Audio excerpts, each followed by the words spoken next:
네, 감사합니다.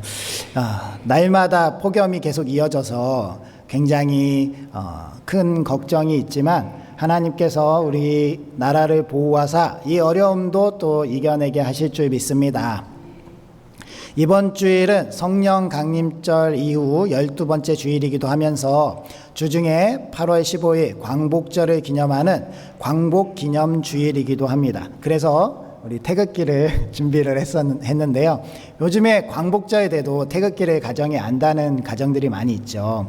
우리 나라가 없으면 우리가 이렇게 자유롭게 신앙생활하고 하나님께 마음껏 예배하는 일이 불가능할 수도 있다라는 그러한 마음을 가지시고 나라를 허락해 주신 하나님께 감사하는 우리가 되어야 할 줄 믿습니다. 사진 한 장을 보시겠습니다.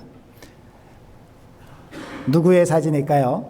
네, 잘 아시는 것처럼 우리 나라의 올림픽에서 첫 번째 금메달이라고 할 수 있지만 금메달을 빼앗긴 그러한 송기정 선생님의 자서전에 기록된 표지 사진입니다.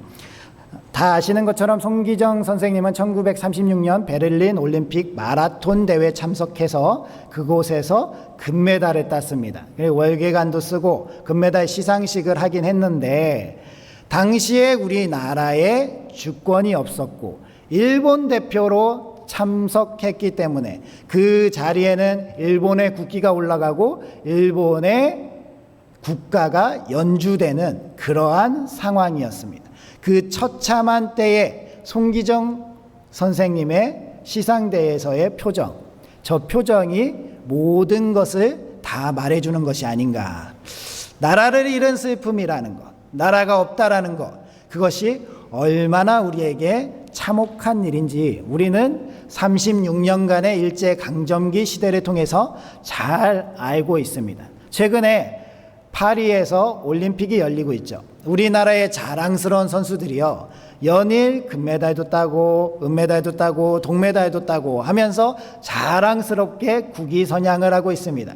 저희 어린 딸도 정말 우리나라를 이렇게 열심히 사랑했나 라는 그러한 생각을 할 정도로 TV를 보면서 응원하는 모습을 보면서 참 우리가 하나님의 은혜로 이렇게 귀한 나라를 다시 되찾고 이 가슴 아팠지만 그 어려운 시기를 잘 극복해내고 이렇게 번영과 즐거운 시대를 살아가고 있구나라는 그러한 감사를 하는 그런 시간이었습니다. 끝이 보이지 않던 일제강점기 시대, 정말 희망이라고는 요만큼도 없었던 그러한 시대에 1945년 8월 15일 우리는 해방을 맞이하게 됩니다. 물론 우리가 자주 독립을 이룬 것은 아니지만 하나님의 은혜로 우리가 이렇게 해방되고 독립되어서 하나님께서 사랑하시는 나라를 이룰 수 있게 된 것은 정말 큰 은혜인 줄 믿습니다. 저는 당시를 살아보지 않아서 이 해방의 기쁨이라는 것, 우리나라가 독립이 됐다, 일제가 다 도망갔다라고 해서 사람들이 길거리로 나와서 대한독립 만세라고 외치는, 서로가 얼싸안고요, 서로가 전날에 싸웠더라도 서로가 미워하던 원수더라도 같이 껴안고 됐어, 이제 우리가 살아났어 라고 이야기할 수 있었던 그 기쁨을 제가 잘 알지는 못하지만 그 당시를 살아왔던 분들은 정말 잊을 수 없는 그날이었을 것이고요. 또한 우리에게도 그날을 기억하면서 정말 그 해방의 기쁨이라는 것이 얼마나 기쁠까라는 것을 상상해 보게 됩니다. 비교할 수는 없겠지만 제가 생각해 봤을 때 그때의 기쁨과 거의 비슷한 상황이지 않을까라고 상상이 되는 때는 2002년 월드컵 때 우리나라가 4강에 올라갔을 때 아닐까, 그렇게 생각을 합니다. 그때 저는 생생하게 기억하는 것이요, 사람들이 대한민국을 외치면서 온 길거리로 나와가지고 서로 얼싸안고 자동차 위에 올라가서 태극기를 흔드는데 그 차 주인이 화를 내지 않고 같이 기뻐하는, 그리고 가게 주인들은요 돈도 받지 않고 오늘은 무조건 공짜라고 하면서 사람들에게 베푸는, 그렇게 서로가 기뻐하고 즐거워하던 때, 그런 마음이 조금은 비슷하지 않을까 그런 생각을 해보게 됩니다. 우리에게 이러한 기쁨은 일생에 한 번 올까 말까한 기쁨이죠. 그런데 하나님께서 우리나라에게 왜 복음의 광명을 비춰주시고 우리나라가 이렇게 오늘날 세계 선교 대국으로 설 수 있도록 은혜를 주셨을까 곰곰이 생각해 본다면 하나님께서 말씀하시는 진정한 해방, 이 진정한 모든 피조물 세계에서의 해방에 대해서 이해할 수 있고 조금이라도 그것에 가까운 나라는 바로 이렇게 식민 지배를 받아보고 어려운 가운데서 해방을 경험해 본 나라가 아닐까. 그래서 하나님께서 우리나라를 이렇게 쓰시는 것이 아닐까라는 그러한 생각을 하게 됐습니다. 그러면서 하나님께 감사하게 됐고요. 하나님께서 오늘 이 광복절 기념 주일 예배 가운데 진정한 해방을 꿈꾸며 라는 제목을 가지고 우리 부천상동교회에 은혜로운 말씀을 주시면서 이 세계의 해방, 이 세계가 궁극적으로 나아가야 될 하나님의 나라에 대해서 소망을 굳게 붙잡는 우리 부천상동교회 되시길 주님의 이름으로 축원드립니다.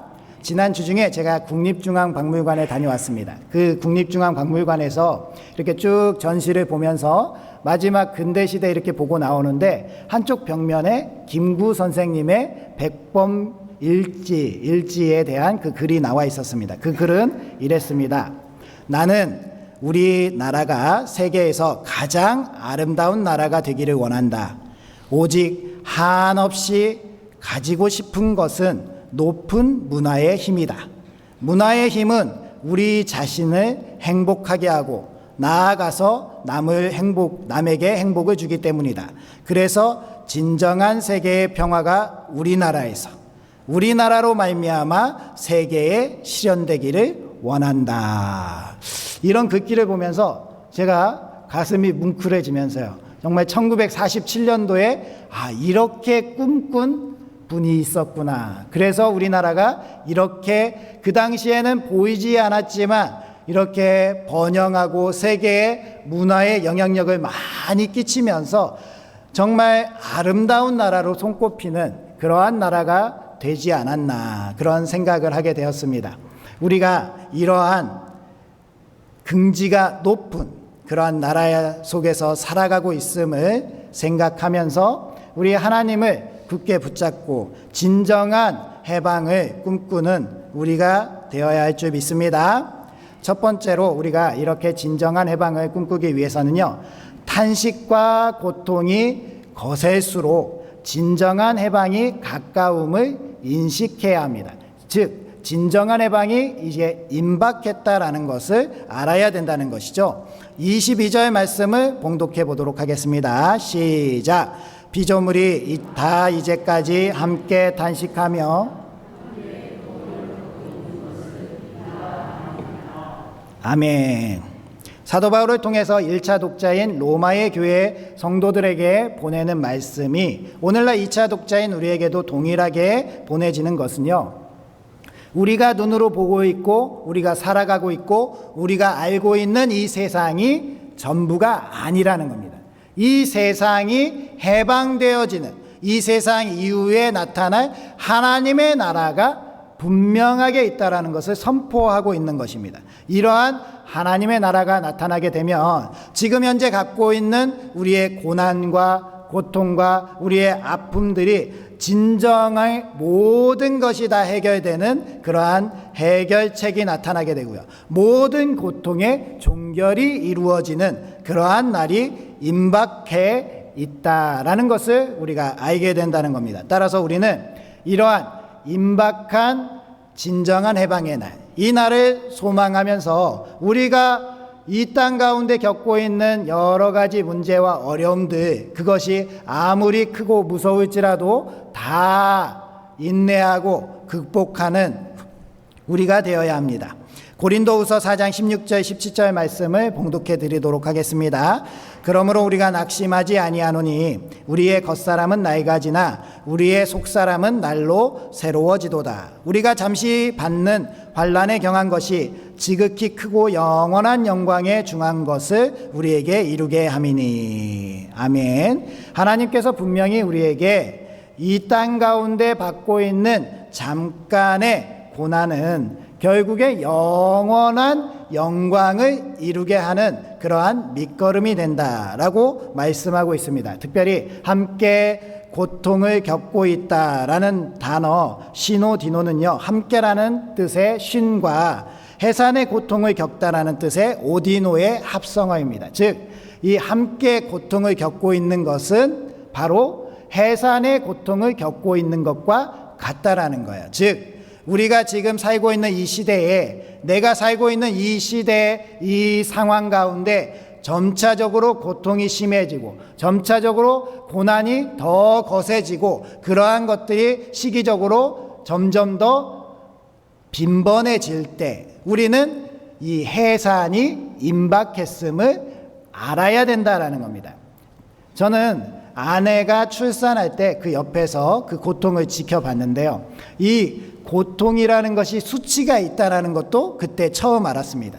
우리 아내가 여러 가지 패치를 붙이고 있는데요. 그 패치가 기계에 기록이 되더라고요. 그래서 어느 정도 진통이 왔을 때는 5 정도 올라갔다가 조금 지나면 6 정도 올라갔다가 조금 지나면 7, 그렇게 해서 최고로 고통스러울 때는 10까지 올라가는데, 이 최고로 고통스러운 10까지 올라가는 단계가요, 출산이 임박하면은 1분 간격으로 왔다고 하면 갑자기 30초 간격으로 계속 10을 찍게 되는, 그래서 이제는 아이가 나오려고 하는구나 라는 것을 알게 된다는 겁니다.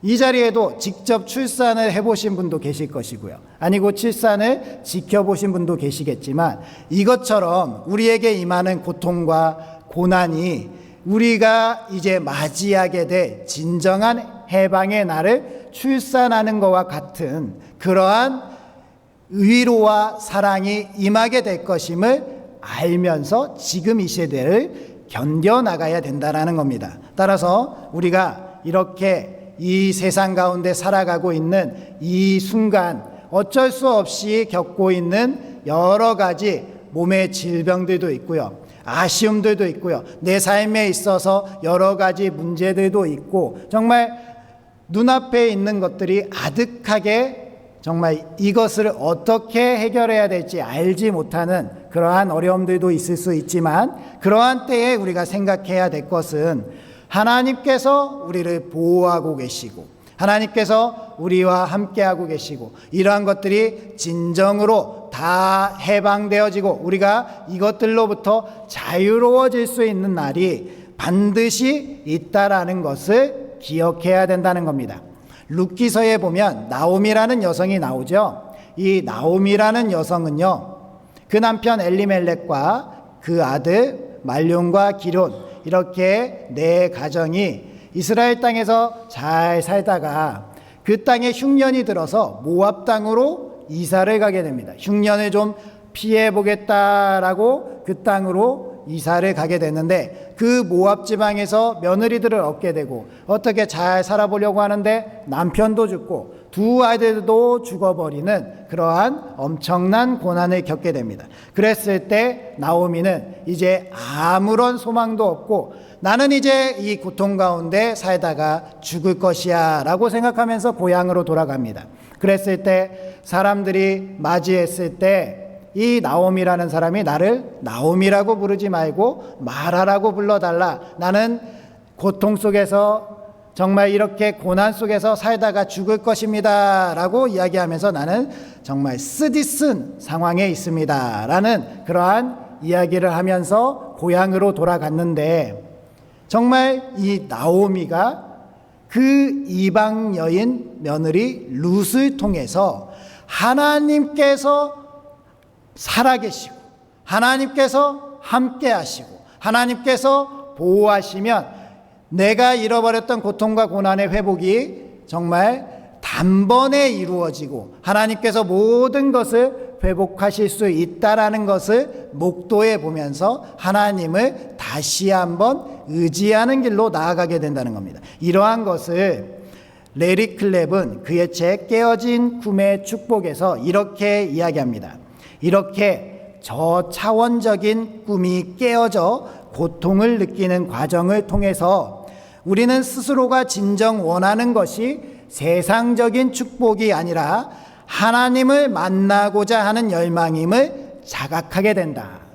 즉 우리가 이 세상 가운데 추구하고 있었던 세상 가운데 소위 말하는 성공, 이 대학에 꼭 들어가야지, 이 직장에 꼭 취업해야지, 내가 이렇게 성공해야지, 이 사람이랑 결혼해야지, 여러 가지 내가 이루고 싶은 많은 그러한 희망사항들, 또한 내가 가지고 있던 여러 가지 바람들이 이 세상 가운데 깨어져서 이루지 않게 되는 그러한 고통들이 결국에는 내가 궁극적으로 바라고 원하고 했던 일들이 이 세상 가운데 이루는 이러한 것들이 아니라 하나님을 바라고 하나님을 원하고 하나님을 찾는 것이었구나라는 것을 깨닫게 한다는 겁니다. 따라서 고통과 고난이 쓰고 힘들지만 그러한 가운데 우리는 하나님을 발견하고 하나님을 더욱더 굳게 붙잡고 하나님께 소망을 두는 우리가 되어야 할 줄 믿습니다.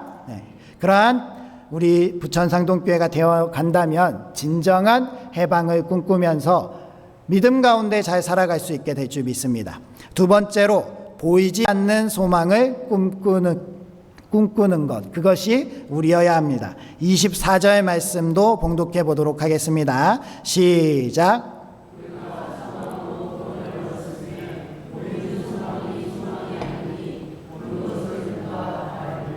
아멘. 시대를 분별하며 진정한 해방을 꿈꾸는 사람은 보이는 것에 소망을 두지 않고 보이지 않는 것에 소망을 둔 사람이다 라고 말씀을 하고 있습니다. 우리가 보이는 것에만 매달려 살아가게 되면 이 세상 사람들과 다를 것이 무엇이 있겠습니까? 이 세상 사람들도 보이는 것을 향해서 나아가고 있습니다. 하지만 우리는 눈에 보이지 않는 것, 우리에게 그 하나님의 나라를 약속하시고 우리에게 눈에 보이지 않는 영원한 세상을 보게 하신 하나님, 그 하나님을 향해서 믿음을 가지고 나아가야 된다는 겁니다. 이 땅 가운데 예수님께서 사람의 몸을 입고 오셔서 성육신 하셨을 때에 세상 사람들이 이 예수님에 대해서 그냥 눈에 보이는 것만 추구했기 때문에 예수님을 미워했고 예수님을 몰라보고 예수님을 결국에는 십자가에 못 박았던 겁니다. 그들이 예수님의 보여주시고 말씀하셨던 하나님의 나라라는 보이지 않는 나라를 그들도 보았다면 그들이 예수님을 그렇게 십자가에 못 박는 죄를 범하지 않았을 텐데, 그들이 그렇게 예수님을 십자가에 못 박은 것은 눈에 보이는 것만 추구했기 때문이다 라는 것을 우리는 깊이 생각해 봐야 합니다.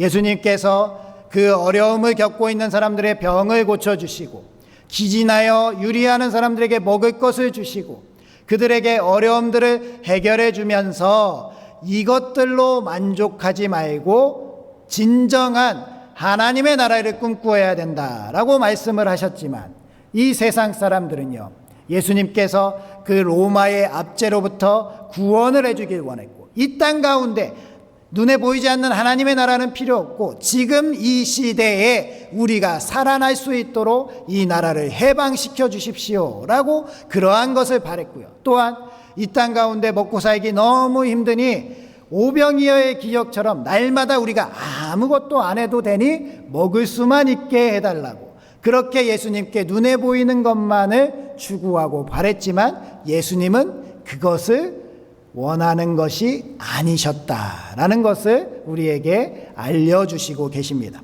히브리서 11장 1절 말씀 속에 믿음은 바라는 것들의 실상이요 보이지 않는 것들의 증거다라고 말씀하고 계십니다. 우리는 눈에 보이는 것, 따라서 우리가 바라는 것들, 내가 원하는 집, 내가 원하는 자동차, 내가 원하는 나라, 내가 원하는 먹을 것들, 이런 것들을 이루어주는 것이 기도하면 그러한 것들을 받는 것이 믿음이라고 생각할 수 있지만 그러한 것이 아니라 보이지 않는 것의 증거인 하나님의 나라를 구하고 하나님의 나라를 소망하고 기대하는 것이 믿음이다 라는 것을 우리는 잘 알고 있습니다.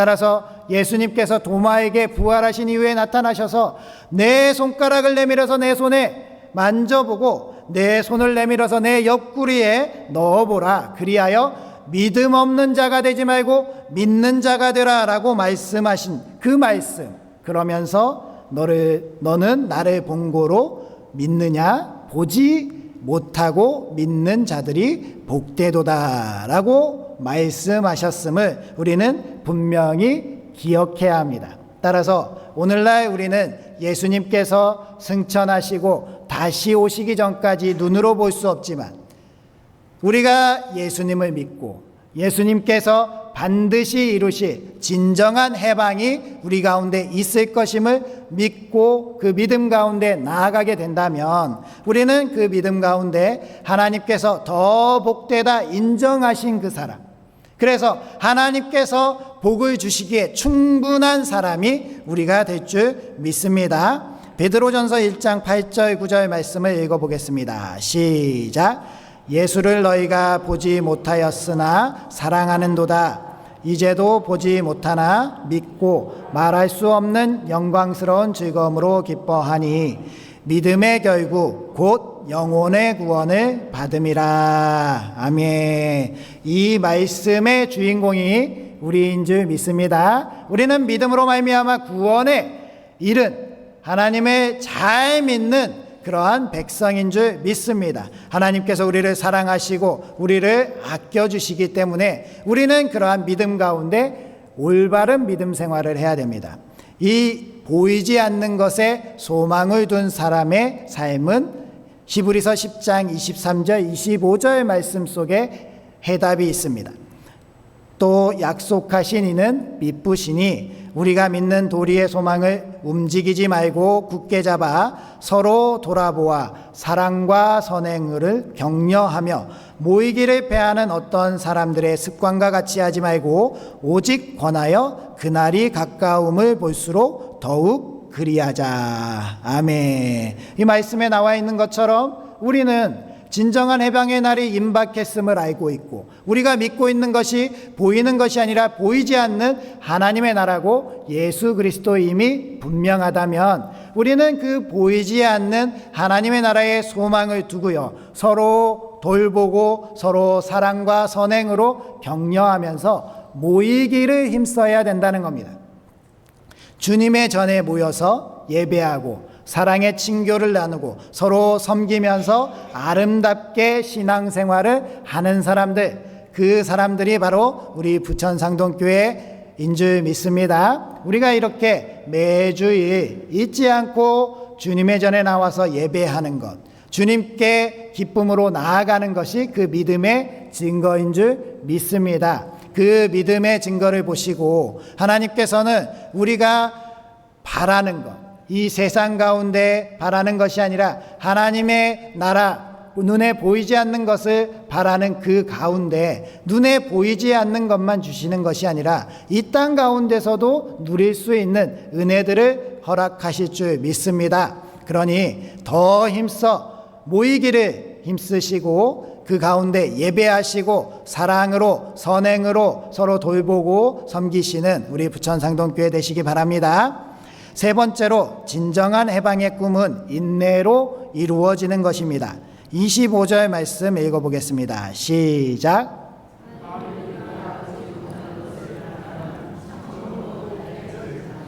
아멘. 밥을 할 때 밥은 뜸을 들여야 쌀이 맛있게 익어서 밥이 될 수 있는 것처럼 우리도 하나님께서 약속하신 진정한 해방이 지금 당장 이 순간에도 이루어졌으면 좋겠다라는 그러한 간절한 소망이 있지만 그럼에도 불구하고 하나님께서 이 시간을 기다리시고 인내하시고 바로 이루지 않으신다면 이 시간도 우리가 인내하고 참고 견디는 것이 필요하다는 겁니다. 25절 말씀에서 참음으로 라고 번역된 휘포 모네스는요, 견딤으로써, 인내를 가지고라는 뜻을 가지고 있는 단어입니다. 이 단어는 예수님께서 파종의 비유를 하신 누가복음 8장 15절 말씀에도 동일하게 사용되었는데요.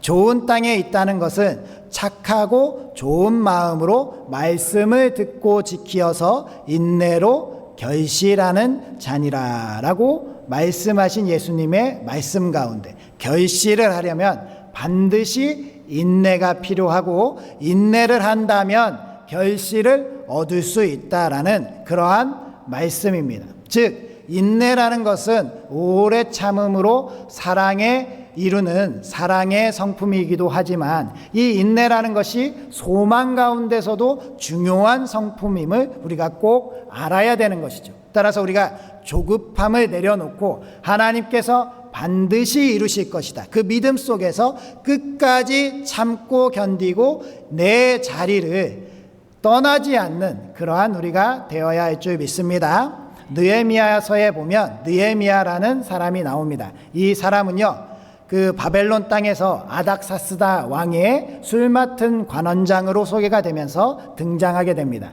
당시의 왕들은 그 왕을 암살하려고 하는 사람들이 많아서 그 왕을 지키는 사람들을 주위에 두고 신뢰하는 사람들을 가까이 둡니다. 특별히 술 맡은 관원장이라는 것은요, 왕이 마실 술을 먼저 마셔보고 이 술에 독이 있습니다, 독이 없습니다 라는 것을 말해줄 수 있는, 정말 내 생명을 맡기는 것처럼 신뢰하는 사람이었다는 겁니다. 따라서 이 느헤미야라는 사람이요, 이 아닥사스다 왕 옆에 있으면 정말로 아무것도 걱정하지 않고 평화와 풍요를 누리면서 살아갈 수 있었다는 그것을 우리가 알 수 있습니다. 그런데 이 느헤미야가 본국에 있는 예루살렘에 있는 백성들이 너무나도 처참한 삶을 살아가고 있다라는 것을 소식으로 전해 듣게 됩니다. 그래서 예루살렘으로 돌아가서 예루살렘 성의 성벽을 다시 쌓는 일을 하려고, 그래서 아닥사스다 왕에게 간청하고 예루살렘으로 돌아가게 되는데요, 그 어려운 일을 시작하게 됩니다. 이 성벽이라는 것은요, 외부로부터 공격하는 그 공격을 막는 중요한 울타리, 중요한 담을 뜻합니다. 따라서 이 성벽을 재건한다는 것은 예루살렘 성에 살고 있는 그 백성들이 안전하게 거할 수 있다라는 그러한 안정을 보장하는 것입니다. 그런데 이 느헤미야가 이루고자 했던 것은요, 이 눈에 보이는 예루살렘 성의 성벽을 재건하는 것이지만, 궁극적으로는 우리를 살게 하시는 이, 우리를 인도하시는 이, 우리를 지키고 보호하시는 이가 하나님이시다라는 그 하나님의 울타리를 다시 세우기 위한 일이었다라는 거예요. 그 느헤미야가 예루살렘에 돌아가서 사람들을 격려해서 그 성벽을 쌓으면서요, 하나님께로 다시 돌이키고 하나님의 울타리를 내 믿음 가운데 다시 쌓을 수 있게 했을 때 굉장한 반대에 부딪히게 됩니다.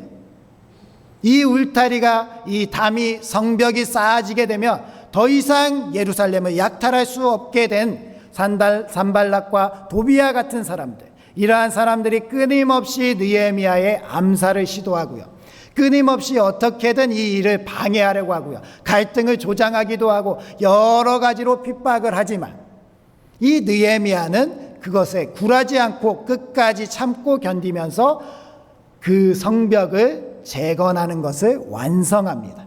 그렇게 완성하고 나서 이스라엘 사람들을 모아서 이 사람들에게 율법책을 낭독하고요, 이 성벽이 재건된 것처럼 하나님의 울타리를 우리가 다시 세우게 되면, 하나님께서 보호하시면 이 나라가 지금 이렇게 비루한 삶을 살고 있지만 반드시 건강하고 행복한 나라를 세울 수 있다라는 것을 선포하면서 레위인과 제사장을 다시 세우고 하나님의 말씀으로 우리가 돌아가야 된다라는 것을 선포하였다는 것입니다. 이러한 느헤미야의 인내가, 단 한 사람의 인내가 다시 한번 예루살렘과 이스라엘을 살아갈 수 있게, 하나님의 울타리를 세울 수 있게 했던 것처럼 오늘날 우리가 하나님의 나라 가운데 우리 대한민국을 사랑하고 아끼는 가운데 진정한 해방을 꿈꾸면서 하나님의 편에 서 있다면 하나님은 우리의 울타리가 되어주시고 하나님은 우리의 모든 것을 책임지시며 이 땅 가운데 더 놀라운 은혜를 보여주실 줄 믿습니다. 장로의 신학대학교에 입학을 하니까요, 그 마당 한편에 그 마포삼열이란 선교사님의 동상이 있었습니다. 마포삼열이라고 되어 있어서 한국 사람일까라고 생각을 하실 수도 있지만 이 분의 이름은 사무엘 마펫이라는 미국 선교사님입니다. 이 선교사님이 26살에 한국이라는 나라, 정말 이 아무것도 없는 정말 이 땅 가운데 와서 하나님의 그 믿음 하나만 붙들고 정말 보이지 않는 이 나라에 인내를 가지고 복음을 들고 섰을 때에 정말 놀라운 은혜들이 나타났다는 겁니다. 평양에 이르러서 평양신학교를 세우고요, 평양에서 장대현 교회, 첫 교회를 세우고 시작하게 했고요, 그 복음을 들고 섰을 때 세상 사람들이 많이 핍박을 하고요, 특히 평양에 있었던 이기풍이라는 깡패가 돌로 사무엘 마펫 선교사님을 때려서 피를 흘리며 쓰러졌을 때도 다시 일어나서 무릎을 꿇고 하나님께 기도하며 하나님의 사람으로서 서는 것이 어떠한 모습인가, 이것까지도 참고 견디는 그러한 모습을 통해서 보여줬을 때에 이 이기풍이라는 이 깡패가 변화되어서 평양신학교의 7명의 첫 번째 졸업생 중에 한 명이 되고요, 우리나라를 움직이고 변화시킨 놀라운 목회자로 설 수 있게 되었다는 것, 그리고 그러한 일들이 지금까지 이어져서 오늘날 이렇게 부천상동교회가 든든하게 서서 하나님의 복음을 맡은 교회로 서서 예배 드릴 수 있다는 것, 이것이 바로 하나님께서 우리 가운데 오늘날 우리가 보이지 않는 그 하나님의 나라, 진정한 해방을 꿈꾸면서 살아갈 수 있는 강력한 증거가 되는 줄 믿습니다. 따라서 우리도 오늘날 이 시대에 우리 삶에 짊어진 많은 그러한 일들이 있지만 그러한 것들은 다 하나님께 맡기면서 이 시대 가운데서도 하나님을 끝까지 잘 믿고 의지하면서 우리는 이 땅 가운데 눈에 보이는 것을 생각하고 그것 가운데 갇혀 있을 수도 있지만 하나님께서는 이것을 너머에 계시면서 더 크고 놀라운 것을 계획하셨음을 믿고 하나님께 맡기면서 이 대한민국이, 우리 한국교회가, 우리 부천상동교회가 더 크고 놀라운 일을 행할 것을 기대하고 소망하시는 우리 부천상동교회 되시길 주님의 이름으로 축원드립니다. 기도하시겠습니다. 우리 나라와 민족을 해방으로 이끌어 주신 하나님, 지난날 우리나라가 강대국들에게 당했던 수치와 고난을 기억합니다. 하나님의 은혜로 해방과 자유가 선물로 주어졌건만 가해자들은 지금까지 계속 우리나라를 집어삼키려는 야욕을 멈추지 않고 있습니다.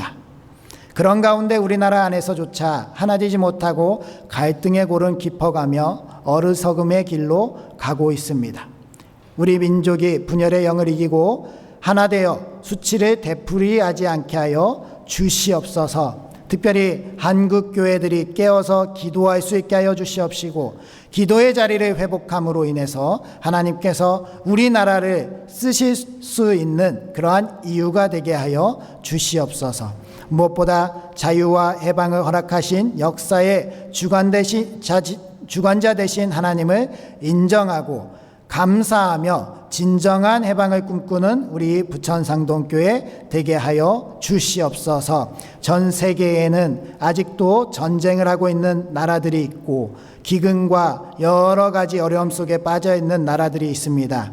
우리나라를 해방시켜 주시고 어려운 가운데서도 일으켜 주시고 번영과 풍요를 주신 아버지 하나님, 전 세계에 어려움을 겪고 있는 나라들에게도 긍휼함을 베풀어 주시고 정말 그들 가운데 우리가 사랑의 손길을 내밀어서 다 같이 보이지 않지만 하나님께서 약속하신 진정한 해방을 향해서 나아갈 수 있는 우리나라 그리고 전 세계 되게 하여 주시옵소서. 교회들이 선교의 자리를 떠나지 않게 하여 주시옵시고, 정말 우리들이 이렇게 하나님을 잘 믿는 가운데 우리의 가정과 지역사회와 일터와 자녀들이 하나님 안에서 복음을 굳게 붙잡을 수 있게 도와주시옵소서. 오늘도 예배 가운데 주님께 온 마음을 다해서 정성껏 예물을 드리게 하심을 감사드립니다. 저희들 우리 나라와 민족을 사랑하는 마음을 더 담아서 하나님께 감사하는 것, 하나님께서 기뻐 받아주시고 하나님께서 원하시는 곳에 잘 사용되어질 수 있게 하여 주시옵소서.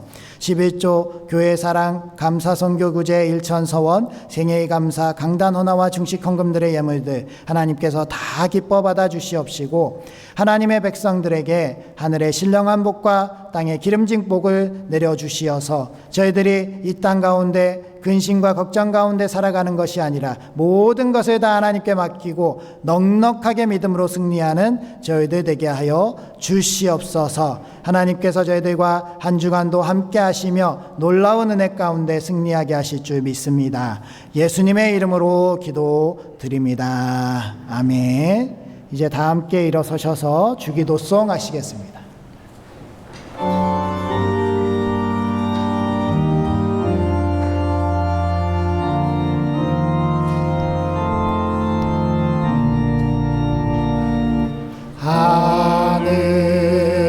하늘에 계신 아버지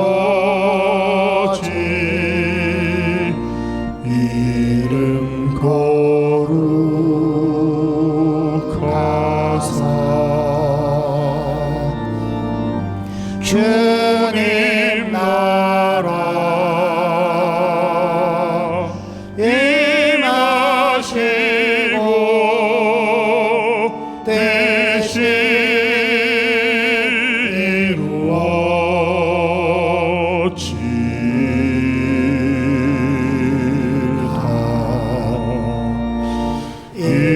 일용할 양식 주시고 우리들의 큰 죄 다 용서하옵시고 또 시험에 들게 마시고 악에서 구원하소서. 대개 주의 나라 주의 권세 주의 영광 영원히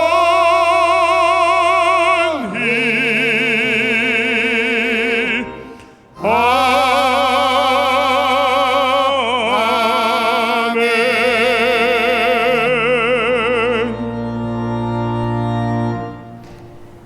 이제는 진정한 해방의 주인 되시는 주 예수 그리스도의 은혜와 모든 것을 합력하여 선을 이루어 주시는 하나님의 무한하신 사랑하심과 성령님의 감화감동인도 동행하심이 하나님 안에서 진정한 해방을 꿈꾸며 소망의 삶을 살기로 결단하는 우리 부천상동교회와 그 가정들과 하는 모든 일들과 우리 조국 대한민국 위에 그리고 한국교회와 세계 선교 위에 이제로부터 영원토록 함께 하시기를 축원하옵나이다. 아멘.